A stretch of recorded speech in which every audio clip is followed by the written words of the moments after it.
Both when this is worth a year of our lives to see if we can pull this off. Helping people find out who they are and integrate better into society. That's what youth work is about. Yeah, I got a call when I was ashore going, you need to leave. It turns out this is the French Navy's boy, or they want it back. Got all the kids singing Christine Aguilera, we are beautiful no matter what you say, as we sailed off. My back started hurting, and that's because the rod had pulled out at the base and we started coming out through the skin. And I thought, what do I love doing? I love sailing, but I don't know if I can do it that way.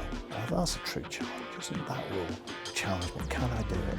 And that was it. I never left. Hello, I'm Eloise Finch. Welcome to Tell Beyond, the podcast that asks extraordinary people to share their unfiltered, uplifting stories from life and business, to lift you up and encourage you to rethink what's possible. In this edition of Tell Beyond, I'm talking to Mark Todd, MBE, who moved from solicitor to sailing the seven seas and has made radical choices to reshape his life and his prospects. Born with scoliosis, a curvature of the spine, he missed out on a lot of education through spending time in hospital. Yet against all odds, he went to university and qualified as a solicitor. But that wasn't enough. From working as a personal injury lawyer, Mark moved into sail training for young people. He's now the CEO of Ocean Youth Trust South, the chair of ASTO, the Association of Sail Training Organisations, and this summer was awarded an MBE for services to sailing and to young people. Mark Todd, that's quite a mouthful. Welcome. It's a lot to live up to. Sorry. You specialise in transforming lives through adventure at sea. For people that aren't familiar with this area, what is it that you're trying to show people through sailing? It's outdoor education, I think, at its very best. You're taking people to sea, away from home. It's an opportunity to find out who they are. So you're challenging people, taking out of their comfort zone.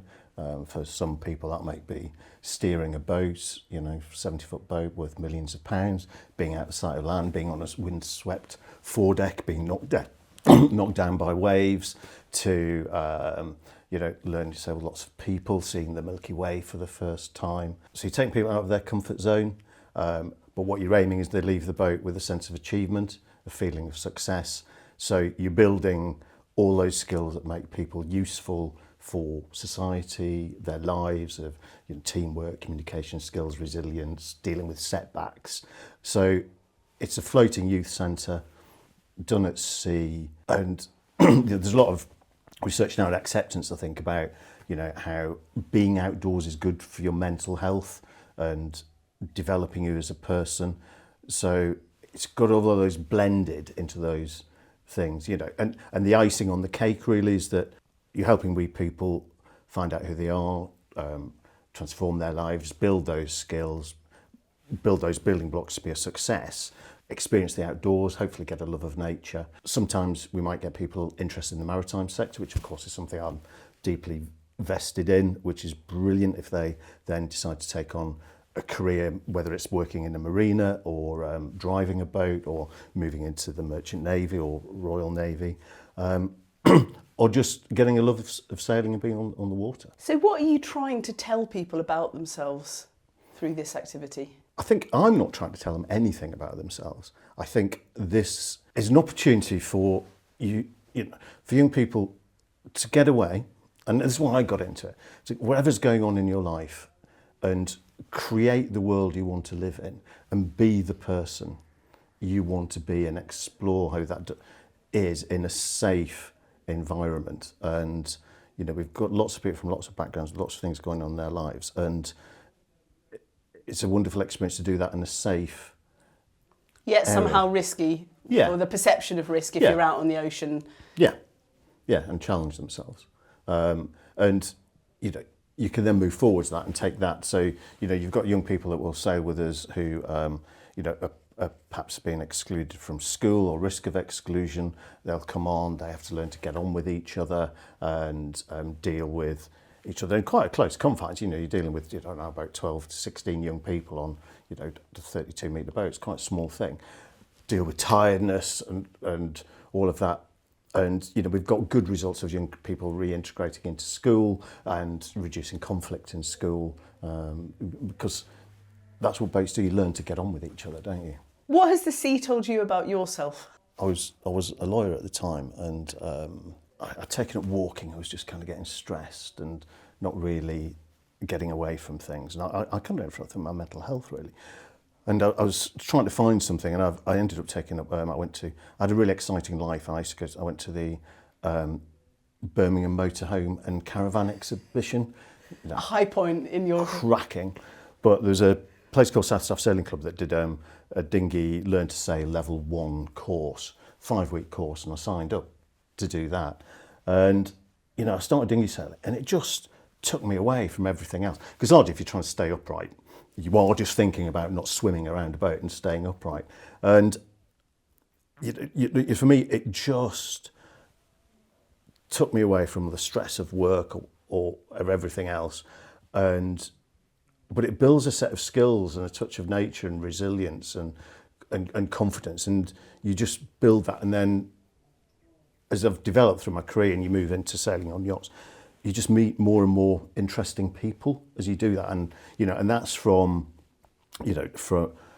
our volunteers of different walks of life, you know, met yourself, to the young people that sail with us, from, you know, refugee young people to young people who've perhaps lost an arm and a leg, who do amazing things on the boat. Or, you know, we do a lot with a charity called Max, who are visually impaired young people who are absolutely stunning what they deliver on the boat, how they get around the boat, and have become sea staff with us and are utterly brilliant. So I think for me, I like being at sea. I like it, the nature. You see the Milky Way for the first time, you'll remember that first time you go to sea, and you see that depth of nature in the middle of the night. Sail some truly beautiful places. You know, I've sailed into Norway, which you can imagine. You know, you've got that kind of, you've got the big fjords, and when you see on the TV, people just look like they're driving into a cliff, and then the bay opens up. So there's that true majesty of nature, which I love. But it's you know, what draws me and keeps me in sail training is the people I meet, really. It's getting away. Also, I do like, you know, I drive a 32-metre boat and it's doing 12 knots, and you're blasting around with everything up, and you get a kick out of that. It's getting away from people, but also drawing towards people at the same time. Yeah. Yes. Sometimes. So this podcast is partly about the relationship between the person you are now and the person you were growing up and the different phases of your career. So your own childhood has been described by colleagues as giving you particular empathy for difficult and unstable lives.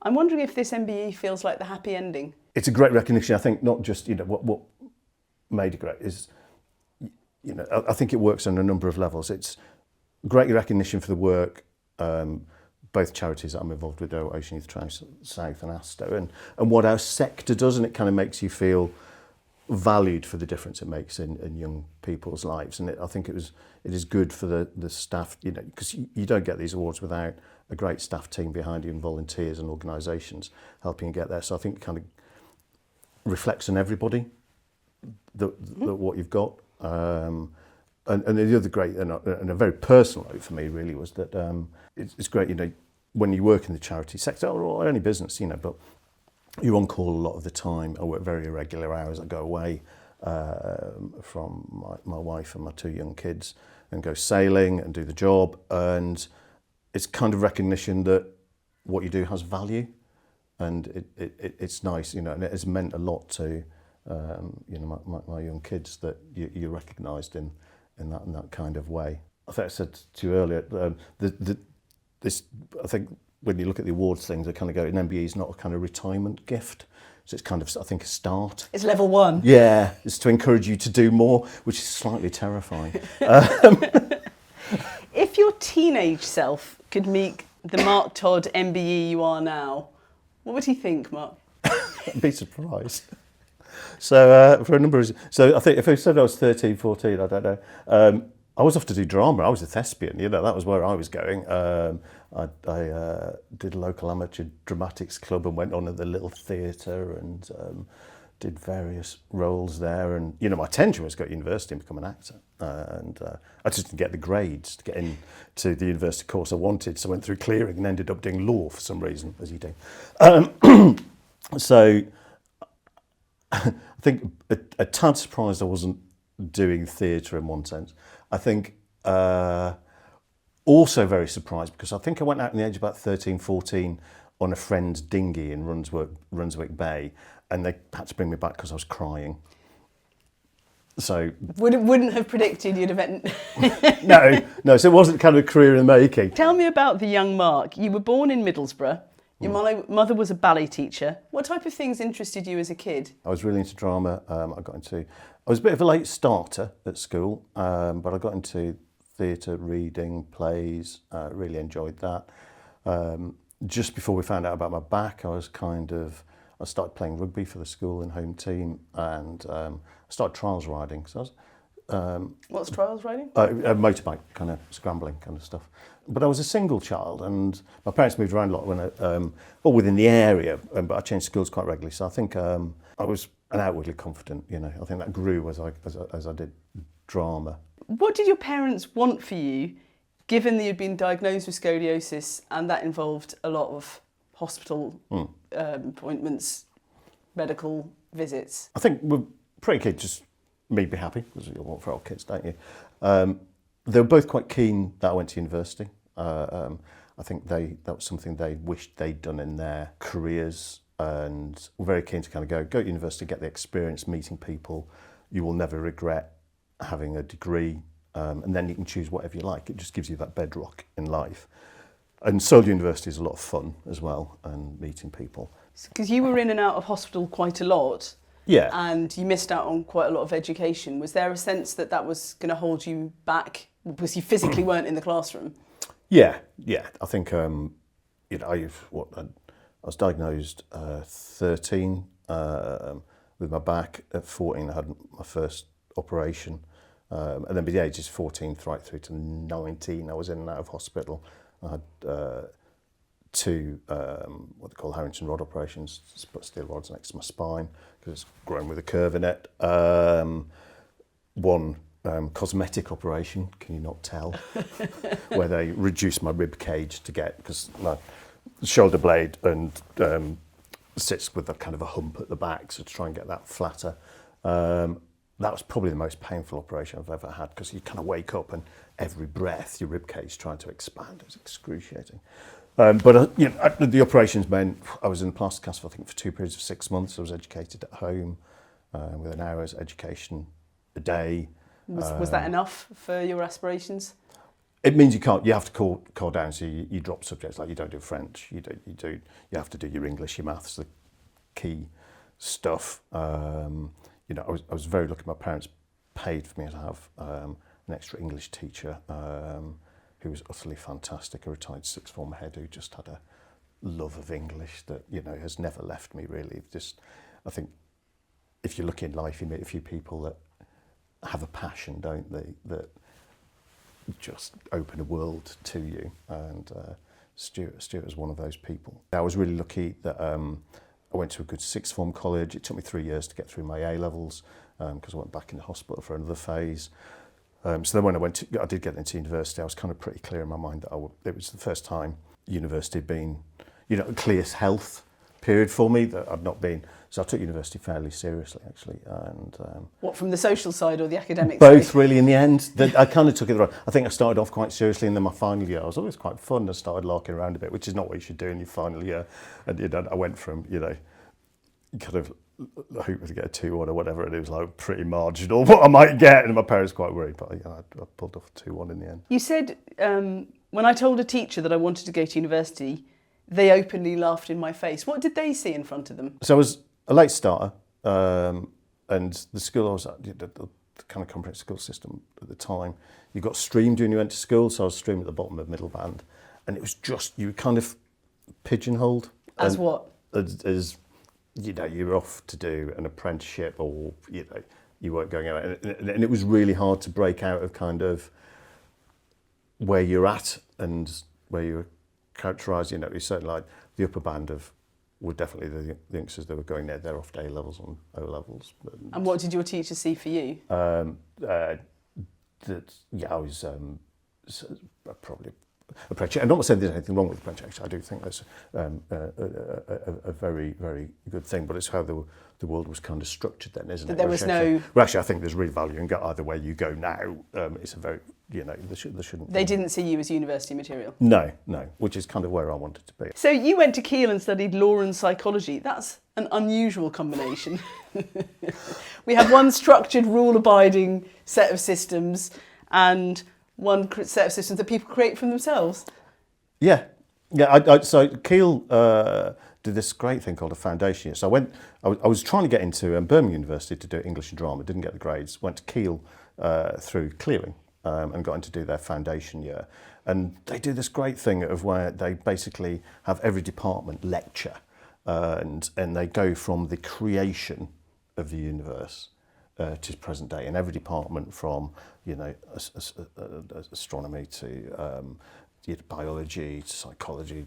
Everyone comes and lectures through that years, and it's an amazing. That's like a fantastic education. It's brilliant. It's absolutely brilliant, and you had to do two major subjects that weren't linked to whatever you'd done at A level.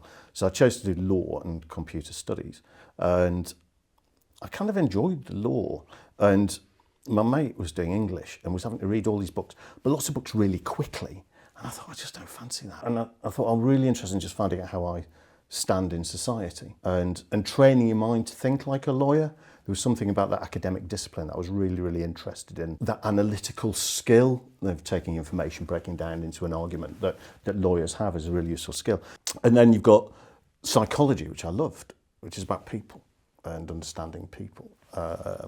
And so it was a great combination, but I kind of just carried on the first year of my law course. Everyone applies to law college. I thought, I don't know what I do. I applied to law college, got into law college.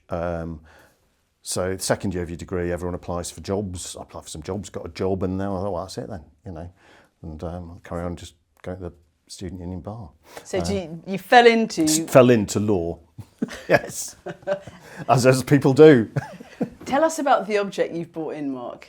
So you asked me to bring something that was important to me that I'd travelled with and I'd keep with me at all times, or a lot. Describe which what not quite all times. Describe what you're holding in your hand. Describe it. So it's a steel rod, I don't know, is that 30 centimetres long, something like that. Slightly bent, got a fixing system at the bottom and a ratchet system at the top. And there's a screw thread at the bottom? No, just a kind of a rivet kind of thing. Okay. Am I to guess? Yes. Has that been in your bag? It has, yes. But it's now out of your bag? Yeah. Was it something you had when you were younger? Yes. You're good. So this is a Harrington rod. Right. And I probably had this somewhere about there on my spine. So this is from my first operation when I was 14. And roughly when I was 15, my back started hurting. And you could see this kind of little lump developing through my skin. And that's because the rod had pulled out at the base and was started coming out through the skin. And it turned out I had another curve, which was causing this one to pull out. So they took me back into hospital, took this rod out, fixed the bone fusion a bit lower in my back. So I currently do have one of these still next to my spine somewhere here, which is snapped, which shows you the strength of your spine. But you still have a rod in your spine? I do, yes. And that one, where does it live in a drawer? In a box, yes. Bring out at dinner parties. Good for kebabs, I should think. Yeah, exactly, for squeamish people. Wow, thank you for sharing that. That's all right. Do you consider, as somebody who has had one of these series of operations, do you consider yourself as someone with a disability? I don't know. I mean, certainly I'm restricted in things I can do, I could go trials riding, but anything with high impact on my back I can't do. I've had to give up pogo dancing, all of that kind of stuff. Rugby, probably frowned upon. Skiing, where people can bump into you. But I can do lots. I can go sailing, I can go dinghy sailing, I can go walking. I am very, very lucky. So does that make you disabled? It's very... You've said to me that your back is part of who you are. Yeah. Because I think you don't go through that whole process of being in and out of hospital, not at school. I was bullied at school because of my back and my shoulder being up, and people shout, causing modo at you when you're younger. So that kind of does shape the person you are. And I think, all of those things factor in probably to why I've chosen the career I do now, because it's working with young people that are bullied at school, not integrated in school, feel they don't fit in, look right, and giving them a safe space to find out who they are and who they can be with all those kind of pressures, and build that confidence that you are good, you are fine, and and I think that's what sailing does, and the community we create, and creating that space for young people to come back and develop. Could you have benefited from that age 17? I have tremendous respect for all the kids at Sailors. I don't know if I could have done it. It is challenging being away with 12, 16 kids your age, and the first day in the boat, it's an alien world. Everything's got different names. You go out, you'll get cold, wet, you'll be seasick perhaps, and it's that 3, 4, 5 days where the skills kind of come together, and you learn how to steer the boat, and you learn you can do this, and you know how to put a sail up, and you learn how to navigate. And the final night we do with young people, usually we take the boat to somewhere like Cowes or Yarmouth, and the youngsters take over the boat, and they do a navigation exercise where they take command of the boat in the dark and bring it back to Ocean Village, our home port, and pilot the boat back. And and for them, that's one of the most important things of the week they do. Spotting the buoys and working the chart. But it's challenging. I really respect the youngsters that do it, because I am unsure whether I'd.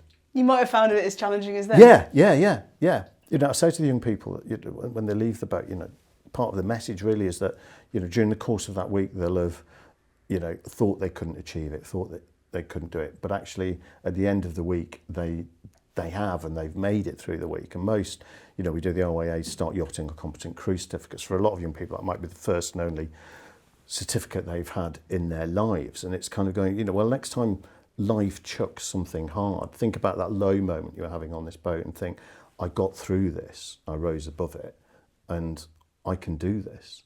And we work a lot with schools who use, when the youngsters have been through a low on the boat, and reflect back with young people and go, remember that time on the boat where this happened and you couldn't get through it?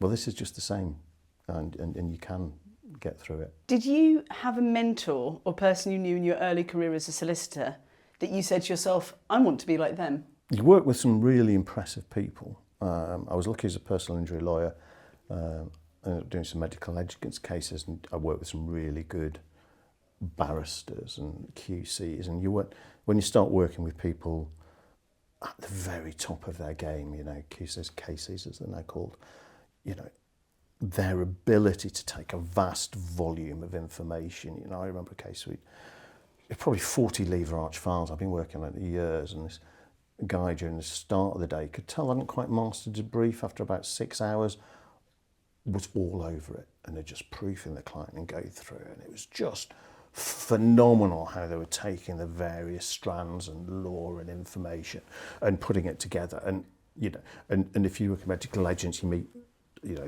doctors, surgeons, consultants at the top of their game to be critiquing other people's work, and that is a wonderful experience to work with people at the top of their game. And really, really bright minds that can see through. Yeah. I remember I was at a commercial law firm and I was training. We had a good head of commercial law, was a tax specialist, and I was his trainee solicitor, and I'd been asked to write a brief to a client, which I did this 4-page brilliant explanation. I just spent probably 5 days at, and he basically sat with me and just went line, and I think we were started off with the client's name and yours sincerely.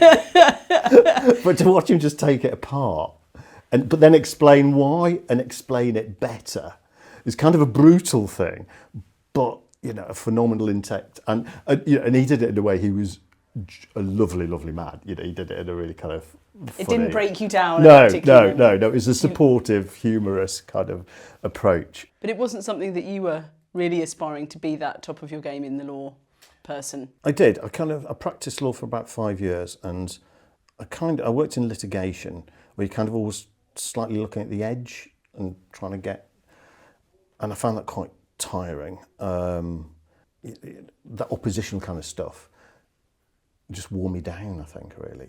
It's a place of confrontation. Yeah, And, you know, we had a big client load, and I felt I was just a big admin machine. But and also it's just, I'm not very good at, I realised I'm not very good at 9 to 5, which being a lawyer is definitely not 9 to 5, you know, it's a lot longer hours than that.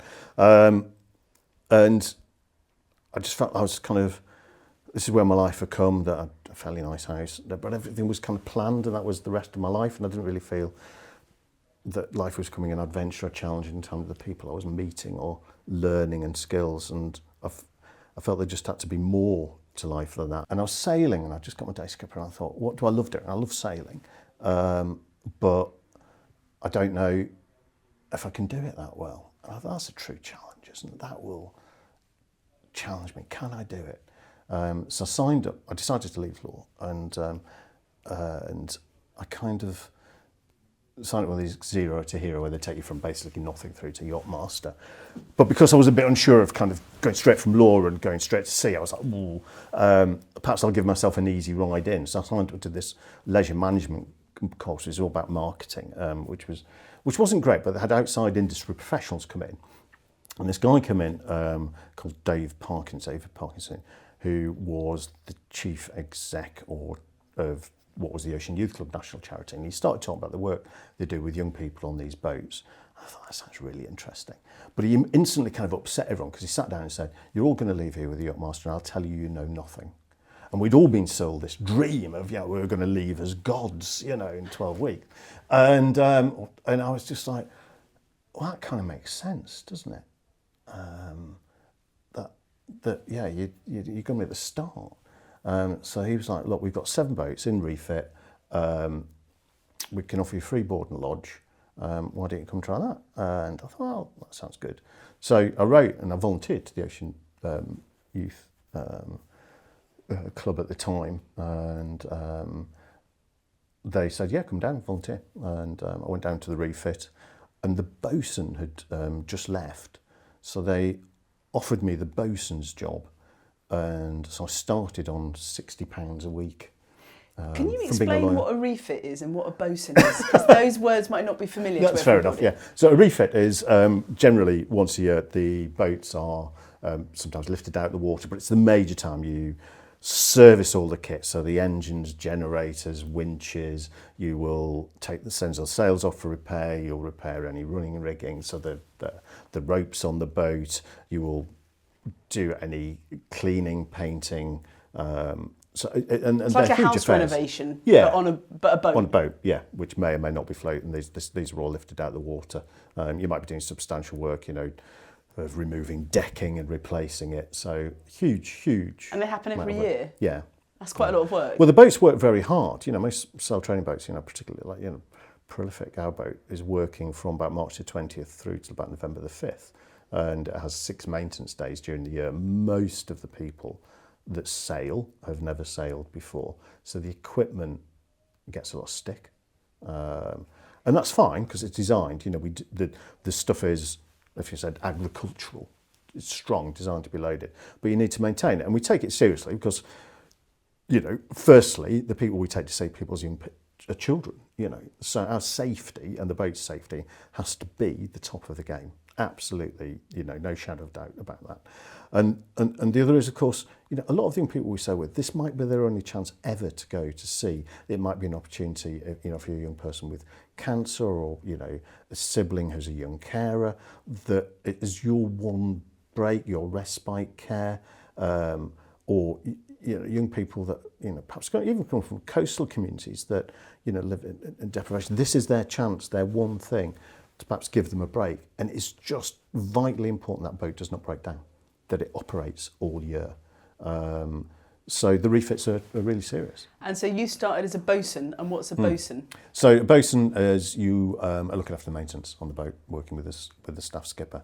So during the refit, you're being taught how to service winches, you know, because I was training. So service winches, service the engine, paint a lot, and paint more.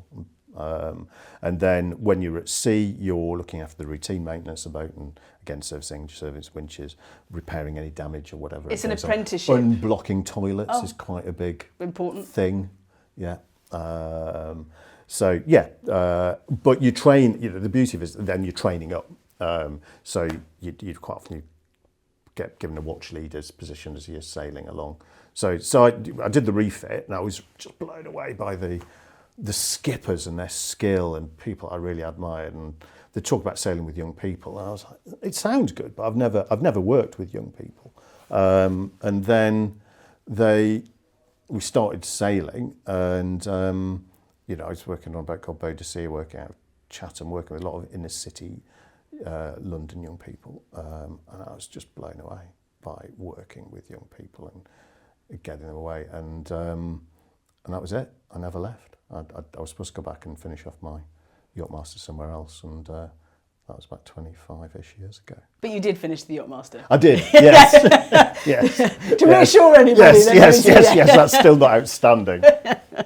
Your rise from bosun, which is as the person responsible for maintenance, to skipper, who's the person driving or in charge of a ship full of 12, 16 young people plus sea staff, perhaps 5, 6, 7, 8, was pretty fast. And then you took on the charity, which is Ocean Youth Trust South, which in 2001 was in crisis. You've described sitting in the pub and wondering if we could make it work. We started with one volunteer and one client who didn't pay. How do you make a charity like that work? Yeah. Do you have to have a sense of humour? Yeah. Well, I think in one sense, I was looking at a good friend of mine, Kaz is now our Chief Operating Officer, and work together. And we're both really impassioned about the Ocean Youth Club, what it does, the difference it makes to young people. And I think didn't want to see that fail. And I think we both went, this is worth a year of our lives to see if we can pull this off.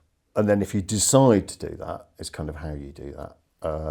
And in one sense, it's really simple that, I thought always the product on the Ocean Youth Club boats was good, what you're delivering, but it's kind of really honing down on what you deliver to young people, making sure your youth work provision and how you deliver that on board to young people is at its best, that the seamanship is at its best, is training of your staff and volunteers is at its best. So your product is good and better than others, and we spent a lot of time concentrating on that. And then the other bit is looking at the kind of the finance end, and certainly, historically when I joined the club, there's kind of people don't have this thing, always understand how charities operate, which they are, they're businesses. You've got to balance the books. Yes, we don't have to make a profit, but you've got to balance, and that means there's a finite amount of cash coming in. And there was a certain belief by a lot of people that kind of, it didn't matter what we spent on the boat or this, because that money would just... So it was a lot of kind of making the boat team really understand the cash side of the business. So even now, my staff skipper gets the budget for the whole charity. We'll get a monthly report, which is the whole charity's finance. So everyone can see where the money's going and what it's allocated to. Because I'm really looking at have the whole team are very conscious that every pound that comes in, has to be spent well, because the aim is to get more people out at sea and subsidise them, and that cannot then be frivolously spent on, if we're not maintaining equipment or replacing stuff we don't need. So, and everyone's driven by that. And everyone understands it. Yeah. You've made it clear. Yeah. So for charities now, and we were talking earlier about it's a difficult time in business. Yeah. It's a difficult time for charities.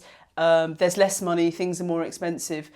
What advice would you have to anybody who's in a charity or even a business that's on the edge, having turned one round yourself? What advice would you give to somebody else faced in that situation that you might have benefited from at the time? Speak to people, really. Ask for support. We've reached out to a lot of people that had supported the old charity, good people, good business people, and listen and talk a lot. And you'll have good people that you can kind of go, this is the situation we're in. And you'll find other people who've been in that situation and they'll give you advice how they got out of it. You'll have other people that genuinely actually believe, hopefully, in what your charity does. And if you've got a good plan, you've got to have the confidence to kind of go, this is why we're in the situation we're in, but this is my plan to get out of it.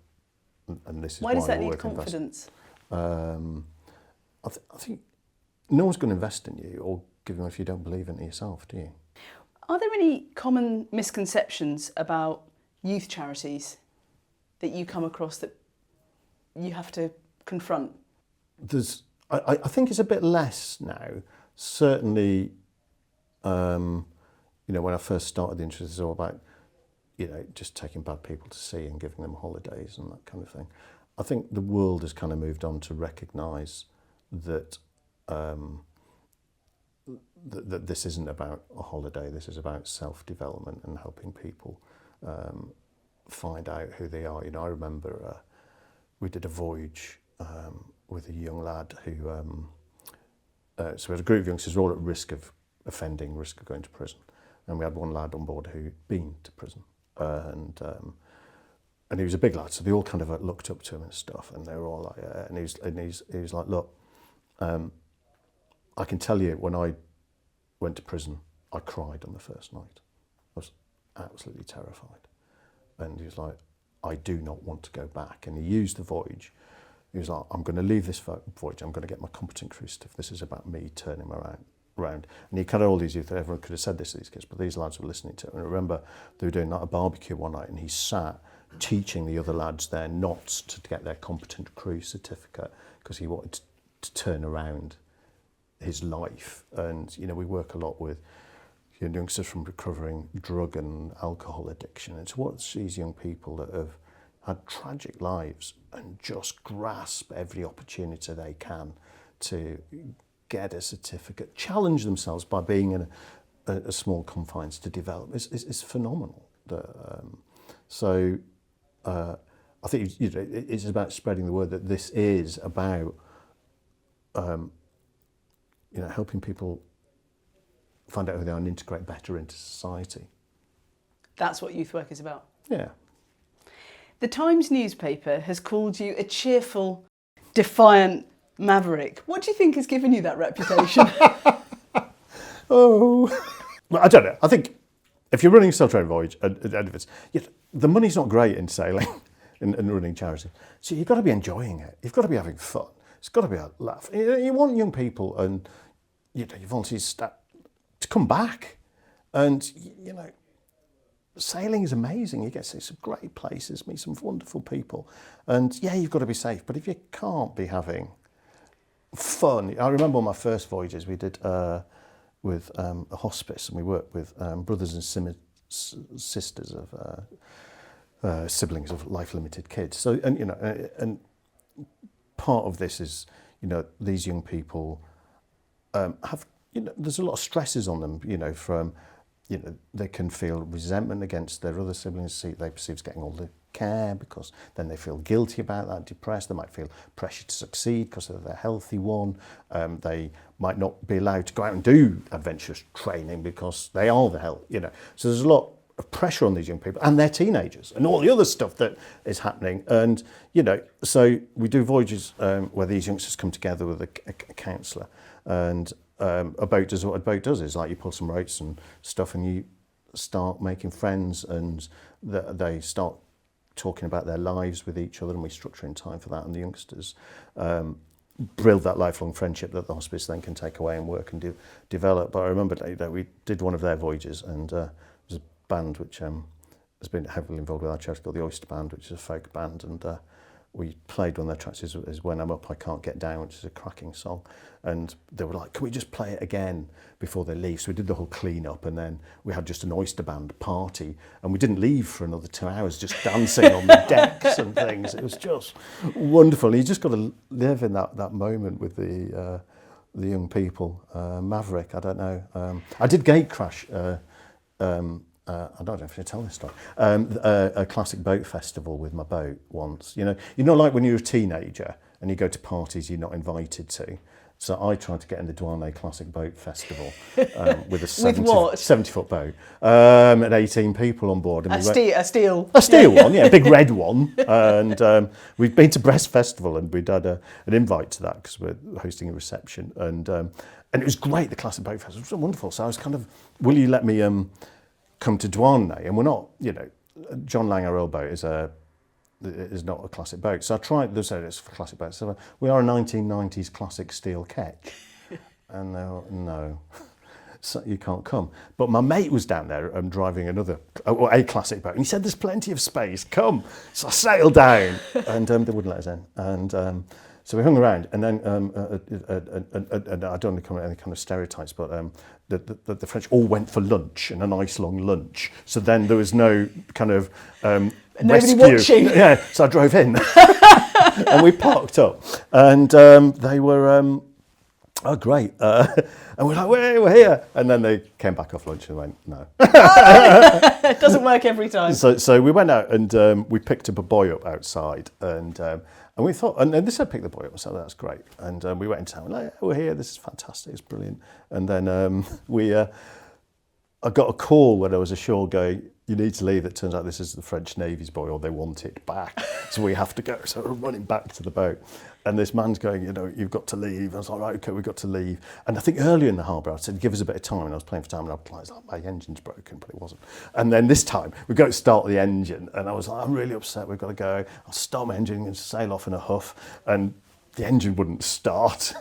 So you're sitting on the French Navy's buoy outside a classic boat festival. Yeah, I mean, it might not be their buoy, but they wanted it. I wasn't going to argue. Outside a festival that you'd already been chucked out of in a really big boat. Yes. So then I started, so I decided, we'll sail off. So we hoisted all the sails because I didn't have an engine working, and we'll just sail off. So I got all the kids singing Christine Aguilera, "We Are Beautiful No Matter What You Say," as we sailed off.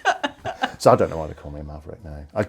If anybody in my charity did that, I'd be absolutely mortified. Would you? Yes. Well, do not, can I just say to my staff skipper, do not do that. No.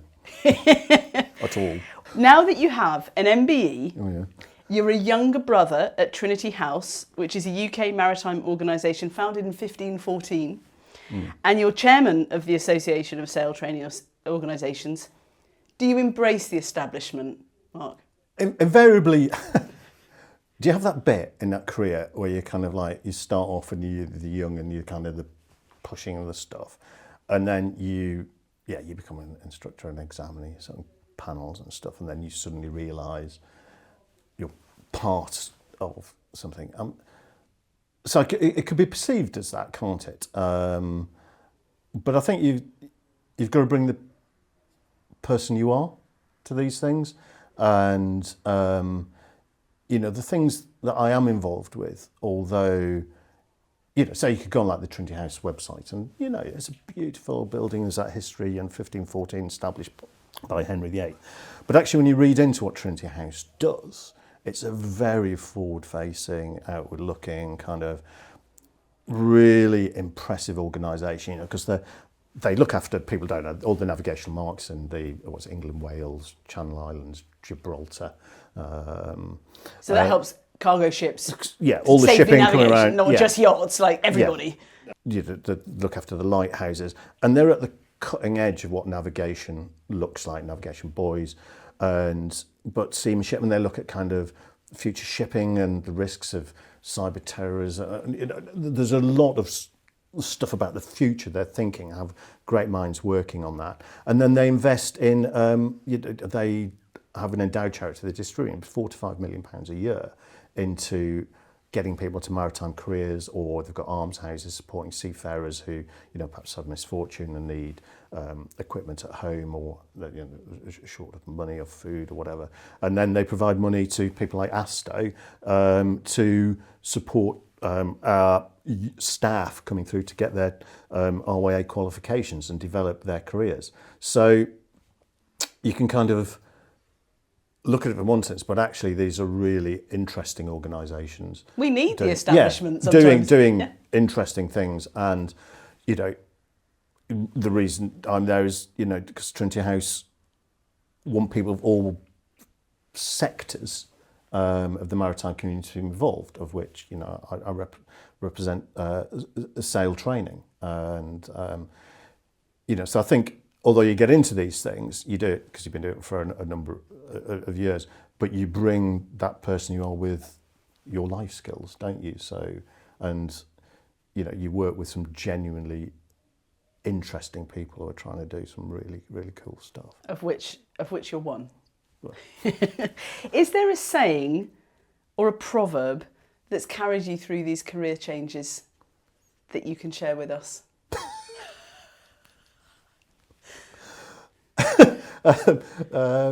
So probably my saying is I just keep going yes to things, where I should say no. That would be the... How's that worked out for you? Yeah, not very good.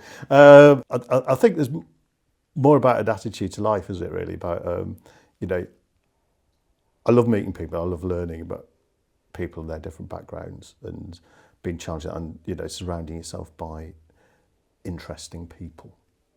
It's kind of... Surround yourself by interesting people. Yeah. Mark, Todd, thank you very much.